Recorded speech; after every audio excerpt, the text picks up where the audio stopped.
Ketiadaan indera penglihatan tidak menghalangi anak-anak ini untuk mengenal lingkungan sekitar. Kegiatan menjelajah sekitar kompleks perumahan rutin dilaksanakan. Berbekal sebuah tongkat, tanpa mengenal takut, anak-anak keluar berjalan-jalan. Siswa yang sudah besar wajib membimbing adik-adiknya yang masih kecil. Kegiatan ini selain menyenangkan, juga melatih rasa percaya diri dan kemandirian siswa. Ritson Manyonyo atau akrab disapa Sony, kondisinya tak jauh beda dengan anak-anak asuhnya.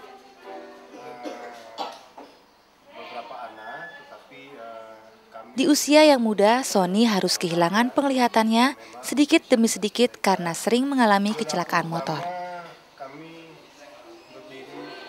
Hingga di usia 24 tahun, saat kuliah jurusan teologi semester 6, Sony total kehilangan indera penglihatannya.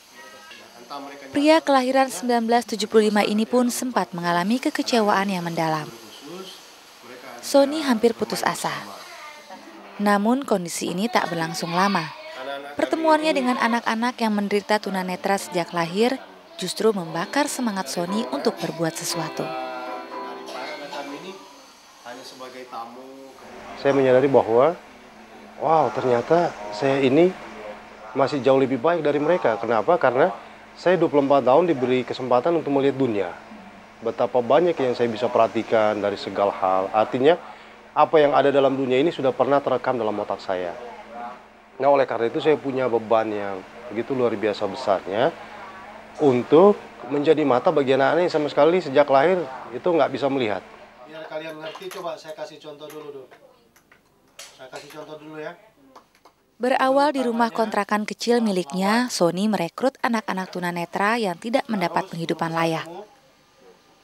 Mulai dari 1-2 anak, ia tampung di rumahnya.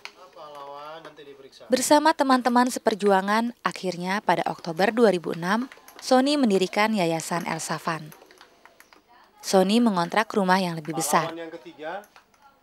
Kini 17 anak tunanetra diasuh di Yayasan El Safan. Setiap hari mereka belajar layaknya anak-anak normal.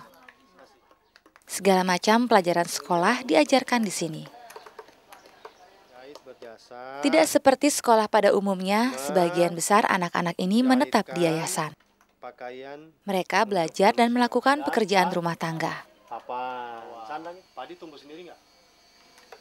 Mereka tinggal di asrama itu sebenarnya penting bagi mereka karena pembinaan sejak dini di asrama itu akan membangun kemandirian mereka.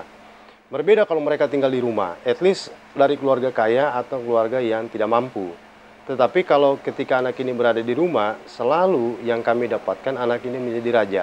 Kalau mereka di asrama atau di panti, dengan sistem yang baik, anak-anak ini akan dilatih sedemikian rupa. Jadi pengasuh, guru, tidak menjadi pelayan buat mereka, tetapi menjadi pendamping. Sehingga anak-anak ini akan kita eksplor kemampuan mereka, terutama kemampuan activity daily living-nya, sehingga mereka akan coba dulu. Mandi dulu deh, apa yang kamu bisa. Ngguyur apa setengah badan, nyabun apa cuma dada, nggak apa-apa. Yang penting dia sudah mencoba. Dan nanti kami yang sempurnakan. Resa membuat tulisan.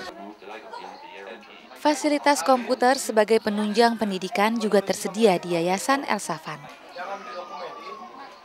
Sony membuka kesempatan bagi siapa saja yang ingin mempelajari komputer. Bagaimana caranya kalian?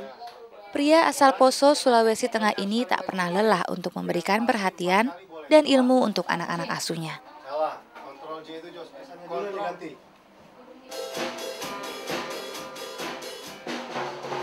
Keberhasilan Sony dan kawan-kawan di El Safan juga terlihat dari kekompakan anak-anak ini. Meski berbeda suku dan latar belakang, mereka mampu hidup berdampingan di rumah ini. Bahkan anak-anak juga mampu mengasah kemampuan bermusik dengan bermain band lengkap.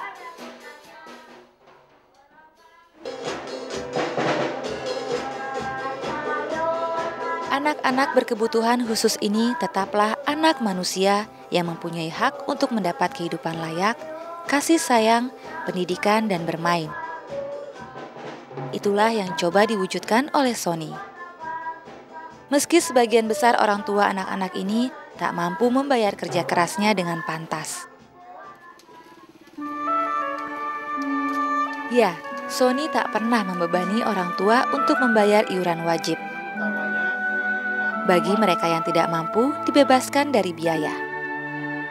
Sony dengan tulus mencintai anak-anak asuhnya. Harapan Sony hanya satu, bagaimana membuat anak-anak ini mampu mandiri dan berguna bagi banyak orang.